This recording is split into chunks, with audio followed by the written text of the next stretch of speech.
بص يا صديقي المصمم، انا جاي النهارده اقول لك انت ازاي تستخدم نانو بنانا علشان توظف هوية اليوم الوطني السعودي وتطلع بتصميمات زي اللي انت شايفها قدامك دلوقتي دي. وخليني اشرح لك.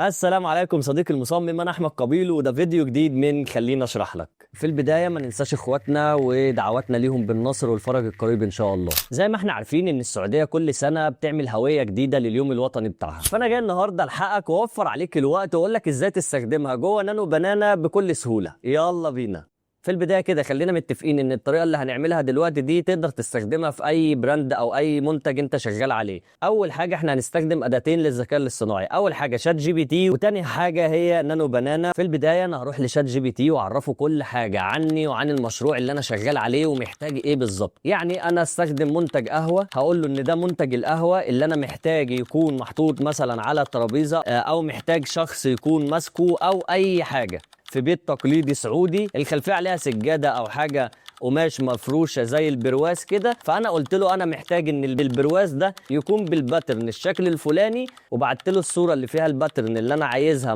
تكون متعلقه على الحيطه من الهويه البصريه لليوم الوطني السعودي. وبعد كده رحت حطيت له المنتج بتاع القهوه اللي انا هستخدمه وقلت له ده منتج القهوه ومحتاج برومبت يكون موضح كل التفاصيل اللي انا قلتها لك دي. خدت البرومبت وبعديها رحت على نانو بنانا، حطيت له البرومبت ورحت حطيت له نفس الصور بنفس الترتيب اللي انا حطيتها في شات جي بي تي. وبمجرد ما حطيت الصور وحطيت البرومبت وقلت له كرييت، طلع لي التصميم اللي انت شايفه قدامك ده.